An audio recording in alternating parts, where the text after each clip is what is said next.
میرے نبی پاک نے فرمایا 3 کام کرو تمہیں فائدہ ہوگا. حضرت عبدالرحمن ابن عوف فرماتے ہیں میں نے اس کا تجربہ کیا اس حدیث کا, اور آپ فرمایا کرتے تھے مجھے اللہ کی عزت کی قسم جو میرے نبی نے کہا حق اور سچی کہا ہے, حق اور سچ کا ہے. حضور سید عالم صلی اللہ علیہ وسلم نے فرمایا صدقہ دینے سے مال کم نہیں ہوتا. صدقہ دینے سے مال جی کیا کرنے سے, یہ وعدہ ہے نبی پاک کا. صدقہ دینے سے پیسے, اچھا بتائے نا جی مجھے 1000 میں سے 500 دے دیا تو باقی کتنے رہ گئے؟ تو حضور فرما رہے ہیں کم نہیں ہوتے. 1000 دے دیا تو باقی کتنا بچا؟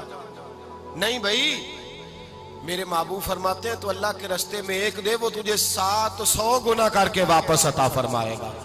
نبی پاک نے فرمایا صدقہ دینے سے مال کم نہیں ہوتا, اور فرمایا معذرت کرنے سے عزت میں کمی نہیں آتی. معذرت کرنے سے عزت میں کمی, اللہ اکبر, معذرت کرنے سے عزت میں کمی. اور حد کر دی میرے حبیب نے, فرمایا تو رب کی رضا کے لیے عاجزی کر, تیرے نبی کا وعدہ ہے اللہ تجھے عزت عطا فرما دے گا. تو جھک جا اللہ کی رضا, عاجزی اختیار کر, سادگی اختیار کر, سادگی عاجزی کر, تجھے اللہ 2 باتیں اس میں ارشاد, ایک معذرت کر غلطی ہو جائے, اور دوسرا پہلے عاجزی کی بات سنیں. حضرت عمر بن عبدالعزیز بادشاہ تھے, سوئے ہوئے تھے, غلام بھی پاس آرام کر رہا تھا, مہمان بھی آئے تھے. غلام کی ڈیوٹی تھی ہر وقت حضرت کے پاس رہنا.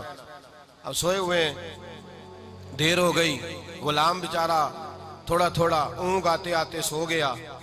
حضرت چراغ روشن تھا, کچھ لکھ رہے تھے, مہمان بیٹھا تھا, خادم سو گیا. اب چراغ نہ آہستہ آہستہ گل ہو گیا, بجھ گیا. حضرت اٹھے, بوڑھے آدمی تھے, چراغ صحیح کرنے. مہمان کہنے لگے حضور میں نہ کر دوں, میں نہ کر دوں. کہنے لگے نہیں تم مہمان ہو, مہمان سے خدمت نہیں لی جاتی.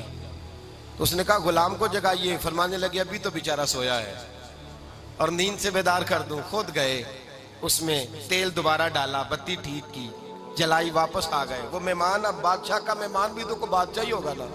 کہنے لگا حضور آپ اپنے کام خود کرتے ہیں, کیا لفظ ہے, کیا حسن ہے, اور 2 جملوں میں کیا تاثیر ہے. آپ فرمانے لگے ہاں میں اپنے کام خود کرتا ہوں. جب میں گیا تھا تب بھی عمر بن عبدالعزیز ہی تھا, اور جب چراغ صحیح کر کے واپس آیا ہوں تو پھر بھی عمر بن عبدالعزیز ہی ہوں. میرے اندر کوئی تبدیلی آئی, میں وہی ہوں جو گیا تھا. حضرت سیدنا فاروق اعظم رضی اللہ تعالیٰ عنہ فرماتے میں بیٹھا تھا, اور ابھی 3 دن ہوئے تھے نبی پاک صلی اللہ علیہ وسلم کے وصال ظاہری کو. میں بیٹھا ہوا تھا, 2-3 بچیاں آ گئی, اور حضرت ابو بکر صدیق رضی اللہ تعالیٰ عنہ کے سامنے آ کے بیٹھ کے رونے لگی. جناب صدیق اکبر رضی اللہ تعالیٰ عنہ کا بچیوں روتی کیوں ہو؟ تو کہنے لگے آپ خلیفہ بن گئے ہیں. جب سے ہمارے ابا کا انتقال ہوا تھا ہمارا ذریعہ معاش یہ تھا کہ ہم نے بکریاں رکھی ہوئی تھی. آپ روز آتے تھے, بکریوں کا دودھ دھوتے تھے, ہم پی بھی لیتی تھی, بیچ کے گزارا بھی کر لیتی. اب آپ تو خلیفہ بن گئے, کون آیا کرے گا؟ تو حضرت ابو بکر صدیق فرمانے لگے تمہیں پتہ ہے جو خلیفہ ہوتا ہے وہ تو خادم ہوتا ہے قوم کا, میں آیا کروں گا. حضرت ابو بکر صدیق روزانہ اٹھتے عصر کے بعد اور جاتے, خلیفہ ہونے کے باوجود ان بچیوں کی بکریوں کو پکڑتے, دودھ دھوتے, ان کے گھر میں دے کے آتے. حضرت فاروق اعظم جب بھی دیکھتے تو کہتے ابو بکر تو پیچھے آنے والوں کے لیے رستہ بڑا مشکل کر رہا ہے, بڑا مشکل کر رہا ہے. جگر راہ وفا میں نقش ایسے چھوڑ آیا ہوں, میں جس منزل سے گزرا ہوں وہ اب تک یاد کرتی ہے. حضرت سلمان فارسی رضی اللہ تعالیٰ عنہ صوبے کے گورنر تھے, سادہ سا لباس پہن کر, سادہ سا, بس اسٹاپ پہ کھڑے تھے, جہاں سے لوگ اندر داخل ہوتے تھے, جہاں سواریاں باندھی جاتی تھی, آج ہم اپنے زبان میں اسے بس اسٹاپ کہتے. باہر کھڑے تھے, کوئی مہمان آ گیا کسی کا, اس نے دیکھا سادے سے کپڑے ہیں, خستہ سی حالی ہے, اس نے سمجھا کوئی کلی ہے شاید, معاذن کوئی ملازم ہے. کہنے لگا خادم ادھر آؤ, ادھر آؤ. آپ قریب گئے, کہنے لگے میرا سامان اٹھاؤ. امام غزالی فرماتے ہیں جب تو علم پڑھنے بیٹھتا ہے تو یہ بھی خیال کرنا تیرے اندر تکبر کا بوٹا نہ لگ جائے, عاجزی اختیار کرنا. عاجزی, سر پہ رکھا ہوا ہے سامان. حضرت سلمان فارسی نے, گورنر صاحب نے, اس آدمی کا, مہمان کا سر پہ سامان رکھا اور جا رہے. سنو اور غور کرو. جب جا رہے تھے جو آدمی بھی ملتا گورنر صاحب ہمیں دے دے.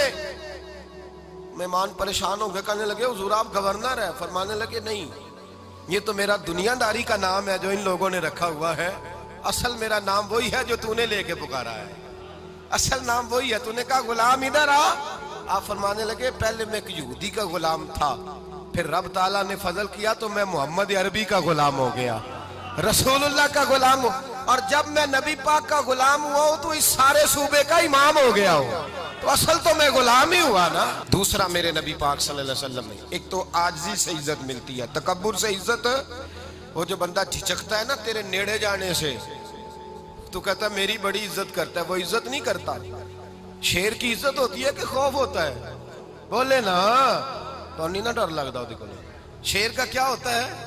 خوف، اس کی عزت نہیں ہوتی۔ تو درندہ ہے، درندوں کی بھی کبھی عزت ہوتی ہے؟ تو جو آدمی ڈنڈے کے زور پر لٹکا کے ڈنڈا اور وہ لوگوں سے عزت کرا رہا، تو بھائی یہ تیری عزت نہیں ہے، تیرا خوف ہے۔ عزت عاجزی میں ہے، انکساری میں ہے۔ اور دوسرا میرے نبی پاک صلی اللہ علیہ وسلم نے فرمایا عزت معاف کرنے میں ہے۔ عزت کس چیز میں ہے؟ بدلہ لینے میں عزت، یہ حقائق ہے۔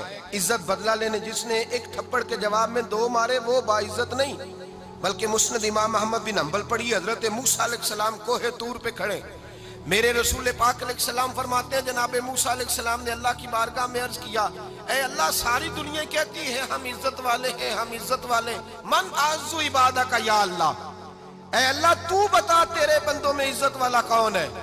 تو حضرت موسیٰ کہتے ہیں رب کریم نے فرمایا اذا قادر غفارا، جس کے پاس بدلہ لینے کی طاقت ہو پھر بھی معاف کر دے وہ بڑی عزت والا ہوا کرتا ہے۔